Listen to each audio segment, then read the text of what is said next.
Today's story will start a little differently than the others have. As you recall, in the last story, I left off after I had danced around the city, calling forth the inner power, my inner light. What I did not recall at that time was I was calling forth my Merkaba from within.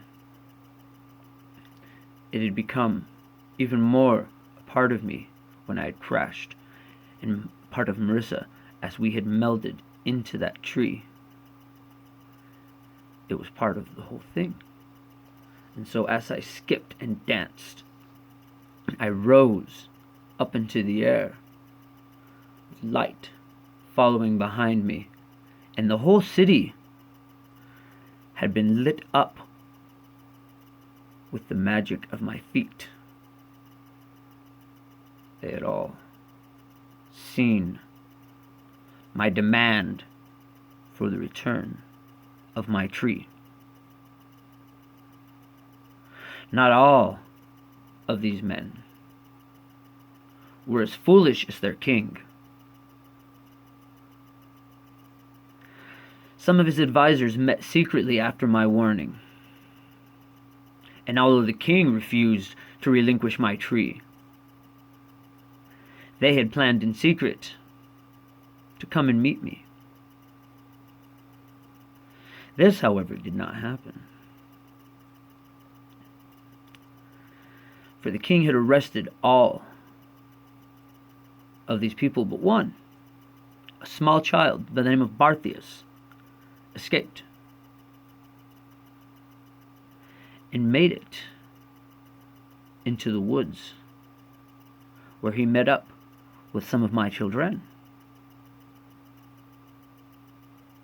They had been watching the city to observe what happened, see where my tree was taken. They found this boy. He was no bigger than they. And they brought him to me, this boy, Barthius. And he told me all of this, that they had all seen the lights. They had all seen the magic that came from my feet, and they did not wish to anger the spirits of the trees, and that they would return the tree to me if they could, but that the king refused them. He said that his friends at school, I don't think they called it school, but whatever, his friends at school, and that he played with, they all thought that I should be given back my tree. But the adults said otherwise, he said.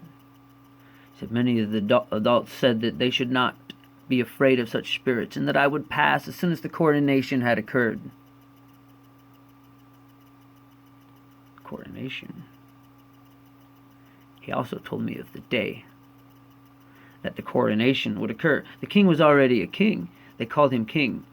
But this was the day that he would seal his blood to the land with my tree. This I could not allow. For perhaps these adults were right. Perhaps I would disappear if he sealed his blood to the land with using my tree, my body.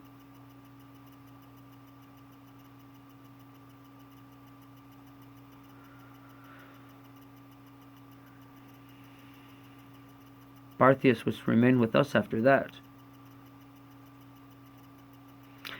He made me promise that I would hurt no children of the city.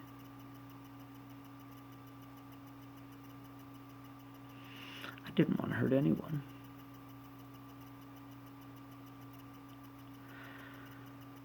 And I had no intention of ending a single life to take my tree back.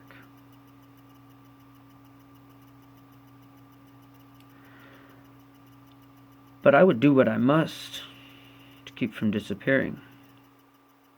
As I thought on this, how I could stop this king from sealing himself to the land through my tree, I noticed, really for the first time, all the branches of my tree that were laying about me. One of them was the perfect size, the perfect length, the perfect width. I picked it up and I sang to it, and I took a fire and I burned a hole through its center, and I carved the notch.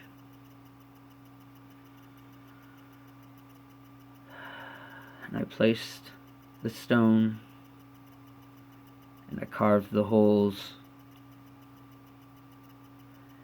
and I brought the flute up to my lips, and I knew what must be done.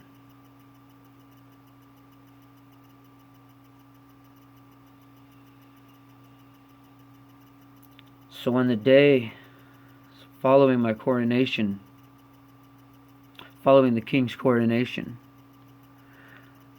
I taught my children to dance.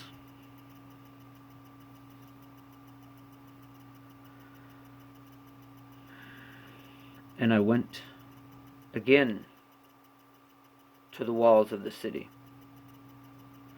and I danced. My children following me, Meryssa flying about, distributing dust. All of the children with wings flew over the city, their wings glittering as we with hooves danced around, skipping higher and higher.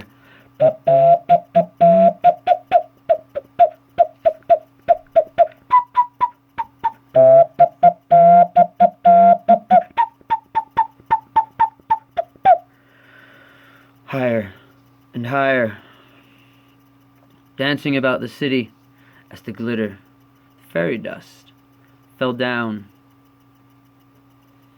and covered the people, and their feet began to dance with our feet.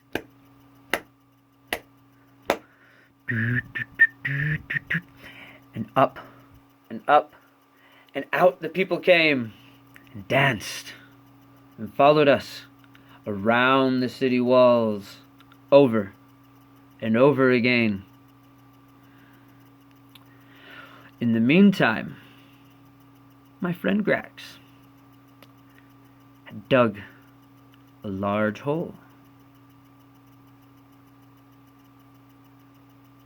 and prepared for this moment.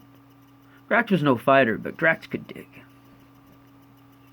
Around the hole, we had placed all the other branches of my tree in preparation. And so we danced around the walls, past the walls, through the trees and the forest of faces, up a hill and down into the hole. We danced around and around and around, and all the adults of the city had followed us. The children left, watching.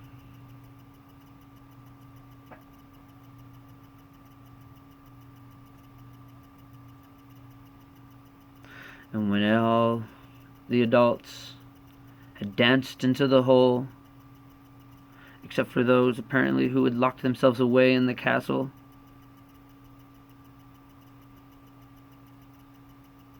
the song stopped, and I and my children jumped out of the hole.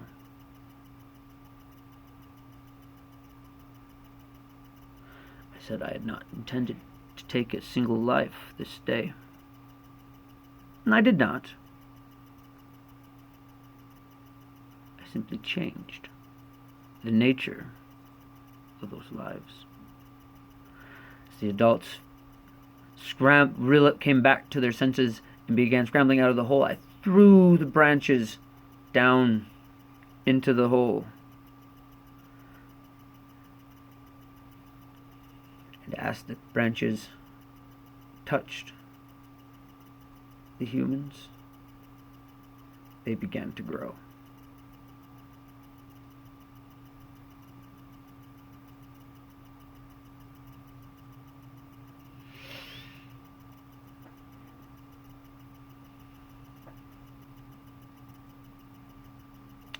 And this is what I did. I turned them into trees.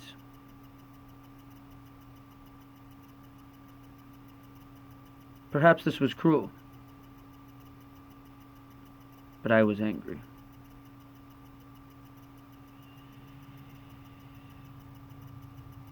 And I returned to the city. As I said, I had only taken the people in the city that had not locked themselves away in the walls. That means I had not taken the king and his armies.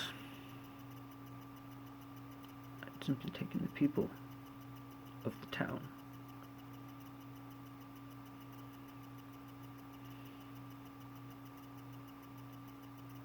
But I did not kill them. I had simply turned them into trees.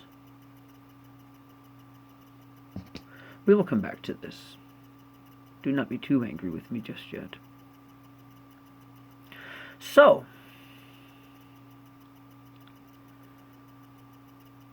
I entered the walls, and the armies came out.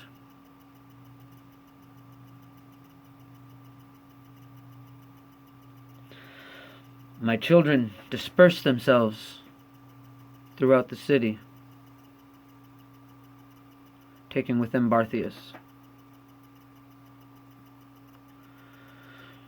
to liberate the children, as I had thought at that time.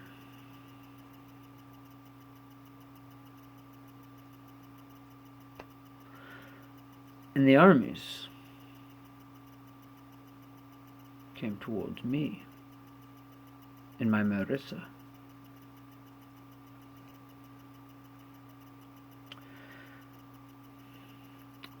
We ran, and they chased us throughout the city, up and down walls, through alleys. They could not catch us. She could fly, and I could skip faster than any mortal feet could carry them. But they chased us, and left our children to free the human children.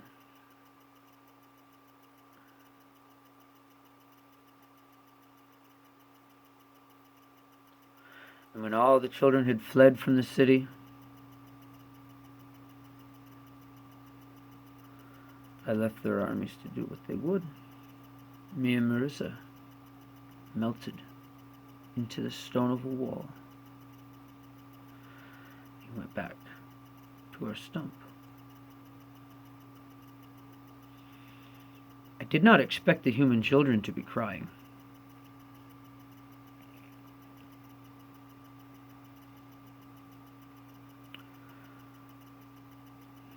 So I brought them to their mothers and fathers.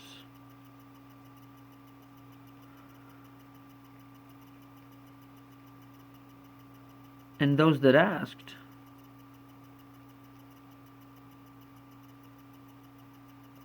I did my best to return. I cannot say that all came back, nor can I say that all of those children asked for their parents' return. But I did what I could.